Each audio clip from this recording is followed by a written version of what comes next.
The aroma of roasted turkey and pumpkin spice filled the air, weaving through the warmth of our family home. The dining room sparkled under the soft glow of the chandelier, and the table was lined with my grandmother's best china, silverware polished until it reflected the flickering candlelight.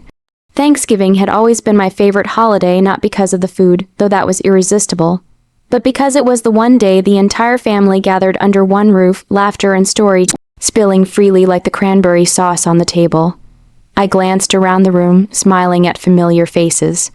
My dad, Michael, carved the turkey with practiced precision, while my mom, Jennifer, laughed at a joke my little cousin made about burnt stuffing.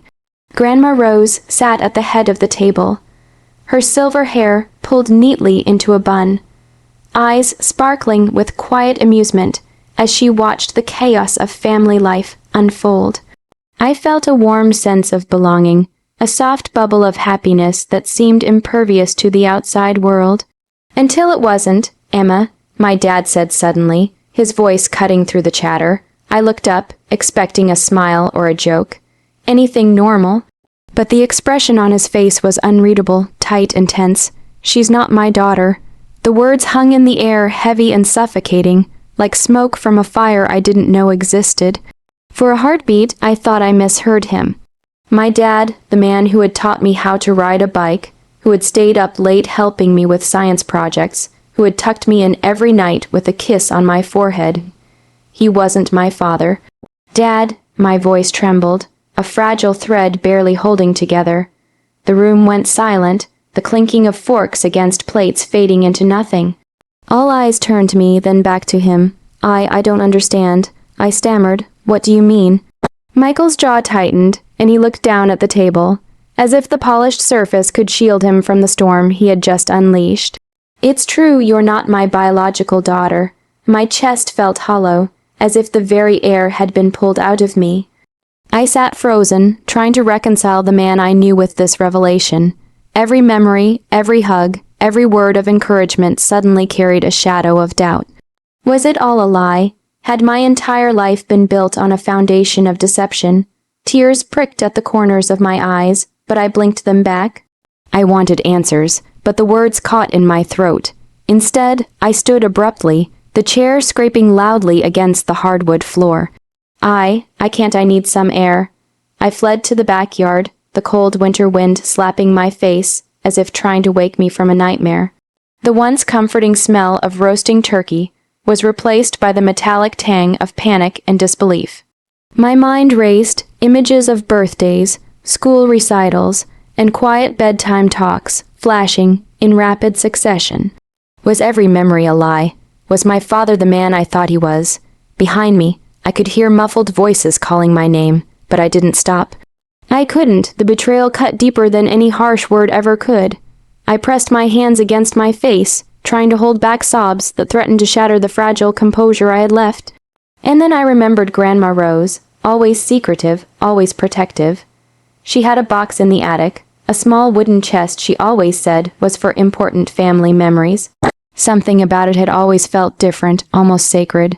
Suddenly, it seemed like a lifeline, a way to understand what had really happened, a map to the truth I desperately needed. With a shaky breath, I decided I would go to her box. Maybe it held answers. Maybe it would explain why the one man I had trusted most in the world had chosen this moment to tell me that I wasn't his daughter. The backyard's wind whipped through my hair as I turned back toward the house, the warmth of Thanksgiving now a distant memory. The truth was waiting, and I knew that once I opened Grandma's box, nothing would ever be the same. I shut my bedroom door behind me, letting the click of the latch echo like a heartbeat in the heavy silence. My chest still throbbed from the revelation at dinner, my mind a whirlwind of disbelief, anger, and sorrow. I sank onto the edge of my bed, staring blankly at the wall, the laughter and chatter of the family downstairs now a distant, mocking hum. Everything felt wrong. Every memory I had cherished, the warm hugs, the late-night talks, the proud smiles seemed tainted, laced with an invisible lie. How could my dad, the man I had trusted with my life, have kept this secret from me? The word betrayal, twisted in my mind, bitter and sharp. But underneath the anger, there was confusion, a gnawing emptiness that I didn't know how to fill. I remembered the box. Grandma Rosa's box. It had always been a source of fascination for me. A locked wooden chest tucked high in the attic, adorned with delicate carvings of roses and leaves. Grandma always said it contained family memories too precious to forget, but she never let anyone peek inside.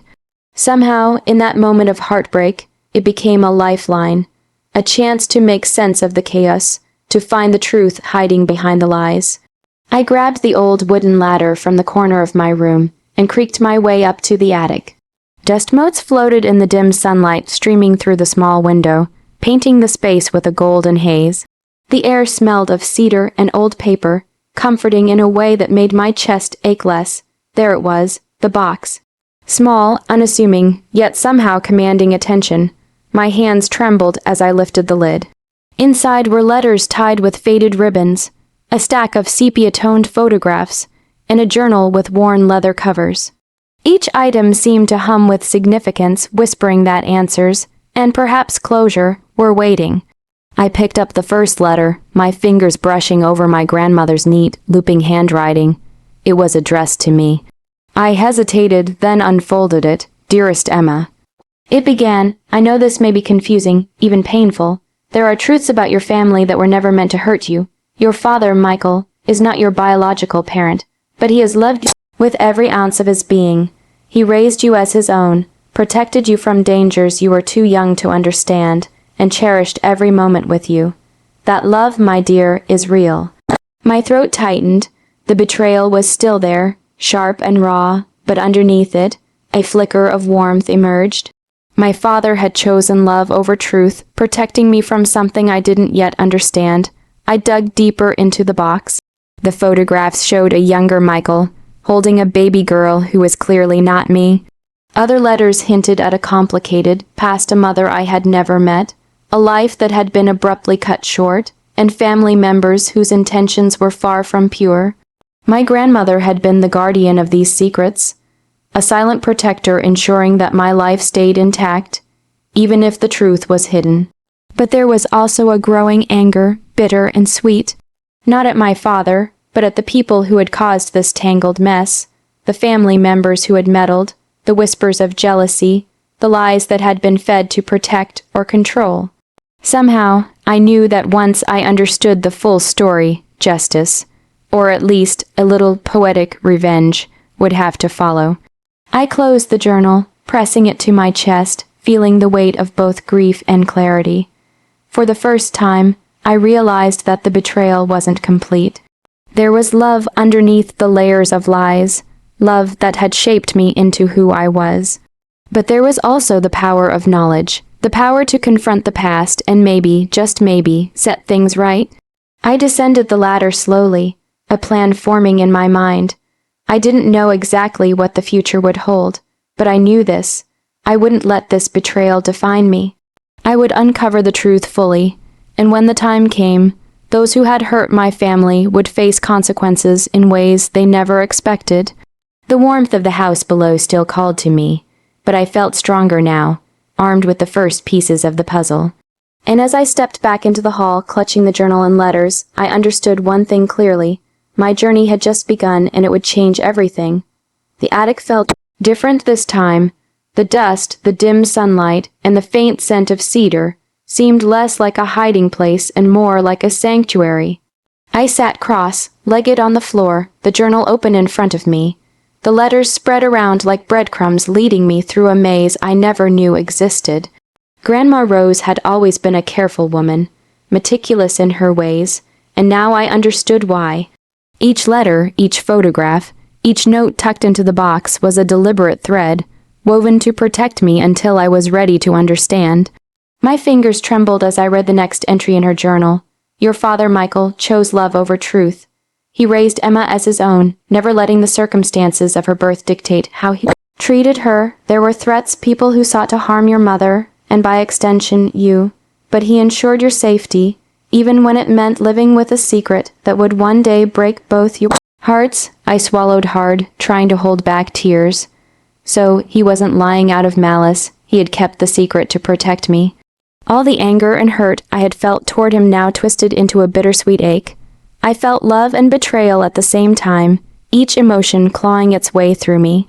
I picked up a photograph, yellowed at the edges, of a woman I didn't recognize cradling a newborn.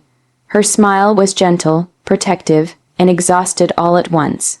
A note on the back read, "For Emma, my darling granddaughter. Your mother loved you more than anything, even from afar."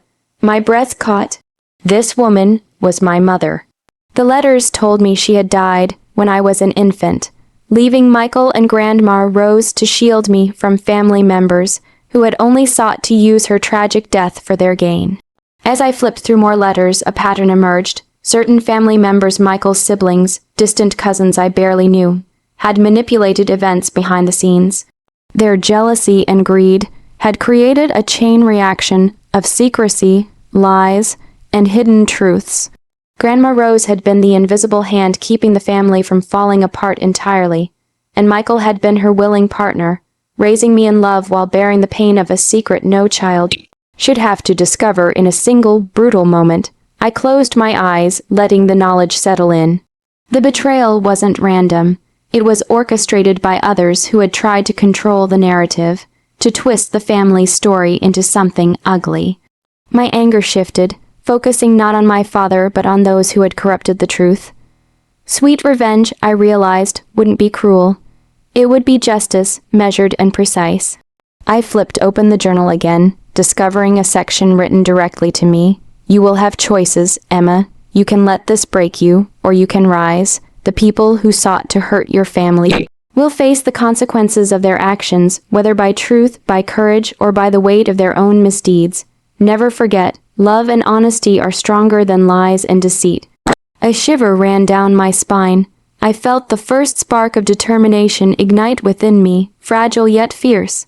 I wouldn't let this betrayal define my story. I wouldn't allow the manipulators to win, and I would protect the love my father and grandmother had worked so hard to preserve. I gathered the letters and journal, clutching them to my chest. Each page felt like a weapon in a quiet war I had only just discovered. I understood now that revenge didn't have to be loud or destructive. It could be clever, calculated, a matter of exposing lies and reclaiming control over my life. The shadows in the attic seemed to shift, not with menace but with possibility.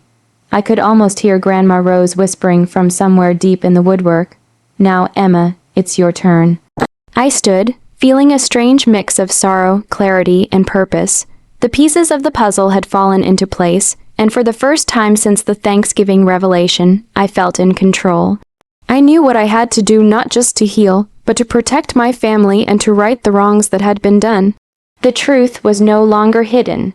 The past was exposed, and the power of knowledge rested in my hands. And with it, the sweet, quiet promise of justice. Absolutely. Here's Chapter 4, around 650 words, bringing Emma's journey to emotional closure and her subtle, sweet revenge. Chapter 4, Sweet Revenge and Emotional Closure. The next few days were a delicate dance. I returned to school, to friends, to the ordinary routines of life, all while carrying the weight of Grandma Rose's revelations tucked into my backpack like a secret weapon. Outwardly, I smiled, laughed, and joked, but beneath the surface, a quiet storm brewed. A storm fueled not by rage, but by clarity, love, and purpose. I didn't want to hurt anyone unnecessarily. Sweet revenge, I realized, was about exposing the truth and letting justice unfold naturally, like a wave eroding a cliff until it could no longer hold its shape. I began with subtle questions at family gatherings, casual remarks that revealed the inconsistencies in stories I had been told, hints that nudged others to reveal their duplicity without realizing it. At first, they were oblivious. Cousins and aunts who had whispered behind closed doors, painting my father as distant or cruel, were blindsided when I began asking pointed questions about long, forgotten family events. A slip here, a misremembered detail there, they began unraveling themselves, their stories contradicting one another, until the truth finally stood clear and undeniable.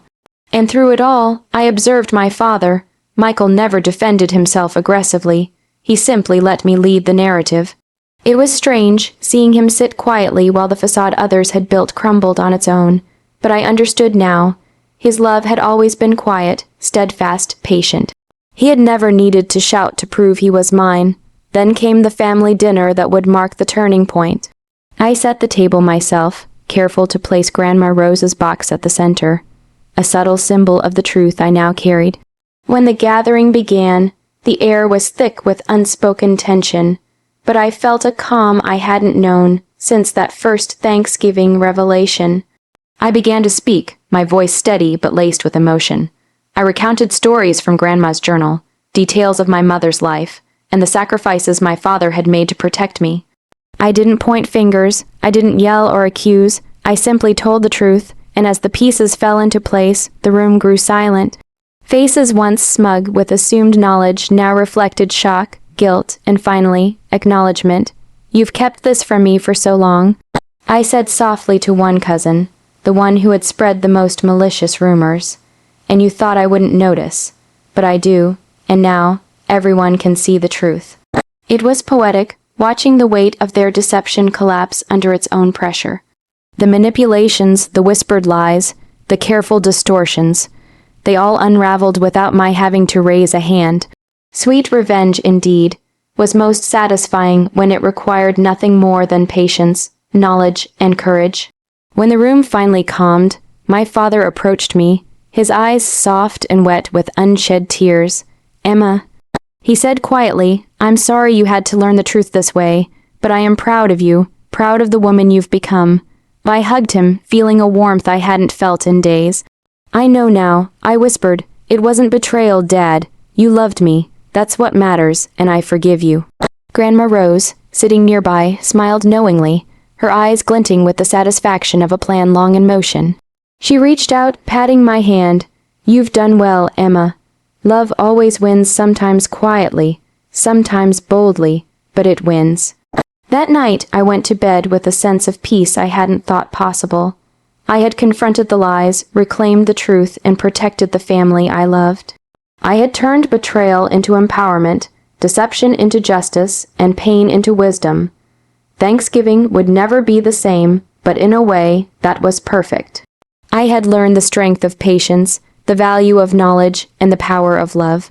And as I drifted to sleep, I knew that I wasn't just my father's daughter by name or biology.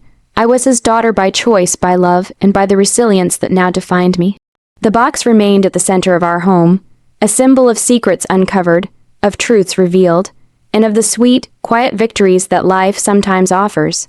And I, Emma, had become the keeper of that legacy, ready to face the future with a heart both tender and strong.